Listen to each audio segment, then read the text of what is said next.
Hellos to you, my friends. Now, do I have a treat for you today? Oh, yes, indeed. I'm so excited. For, you see, young James, aged free from Caerphilly, has sent me a tale to share with you. And the other elves back on Avalon, of course.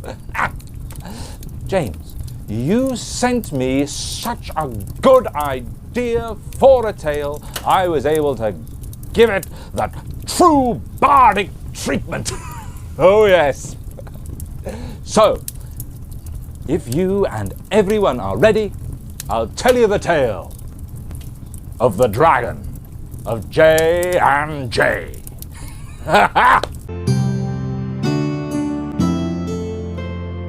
Once an age ago, between the forest of the J and the river on the J, there stood hidden away the lair of a dragon.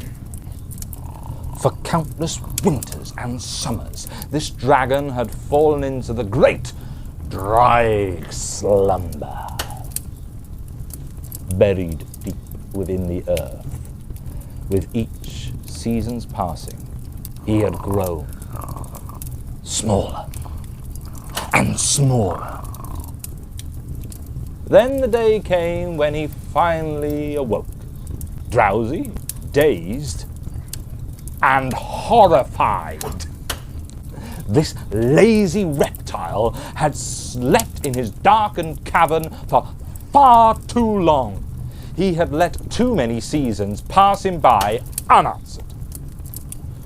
For what had once been the most terrifying and feared of beasts was now withered, weak, and small.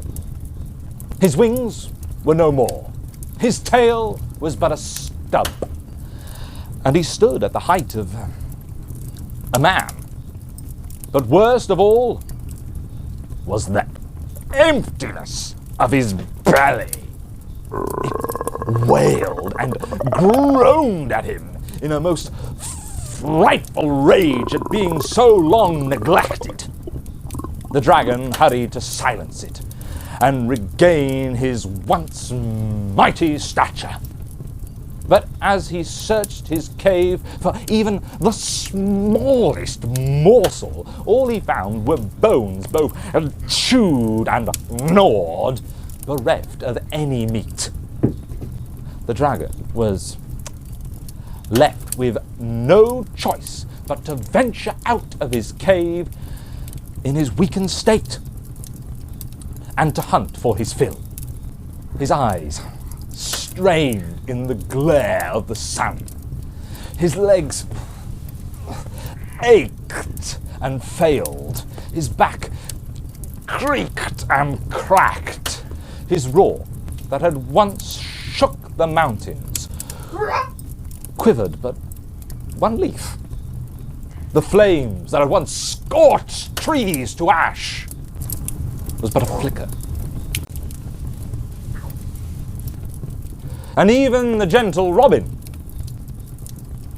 showed him no fear.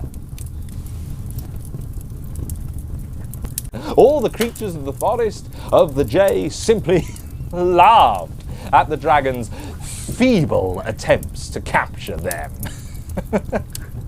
and stayed just out of his reach.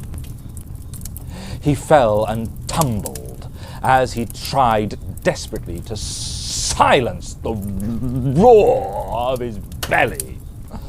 All the way into the night continued this most sorry sight. And as the light faded away, so too did the dragon's once keen sight. As in his withered form, his eyes that once could have cut straight through the darkness saw not even the claws in front of him. The dragon looked out, straining his eyes in all directions, hoping to see any light in order to guide his way. At last, he saw the glow of fires in the distance and headed off towards them, hoping hungrily to find the tastiest of prey, that of man. The dragon, finally seeing that he was too weak and slow to catch his feast, would fall upon these men as they slept beside their fires. The dragon crept towards the glow of the fires. As his way became brighter and brighter, he dreamed of the crunch of bones, of the fill the meat would grant him. Now, fully led by his deadly hunger, the dragon was blind to all else, blind to the ache of his limbs, blind to the dry flake of his scales, and to the great crack in the ground before him. Ah! The dragon fell down, and down, and down into the ditch until he landed hard on its narrow bottom, becoming firmly wedged in place. As the sun rose, he found he could not move, not 1 inch.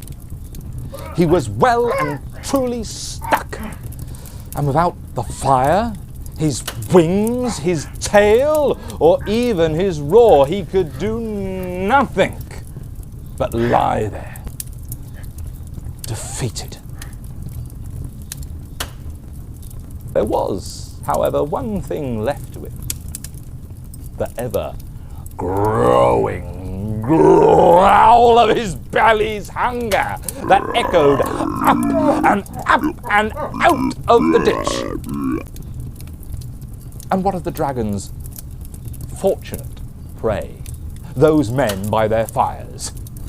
Well, the growls of the dragon's stomach scared away any would-be bandit or brigand, any monster or beast who fought to come between the forest of the Jay and the river on the Jay, making the camp so safe it soon became a flourishing and peaceful town.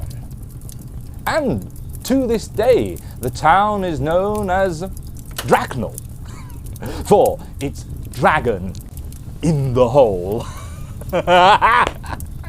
Well, there you have it. Well done to you, James. You are now most definitely a little bardling. And I don't think I'll ever ignore the wake-up bell in the morning again. Oh, and there is more good news. Oh, yes. James's brother Dylan has also sent in a tale too. So look forward to that one, yes? Now, if you would like to be a bardling too, please do send me your stories and ideas with your elder to bard.elven.tales@gmail.com. Do remember to like, share, and subscribe to this channel. And I'll see you soon for more Bard Elven Tales.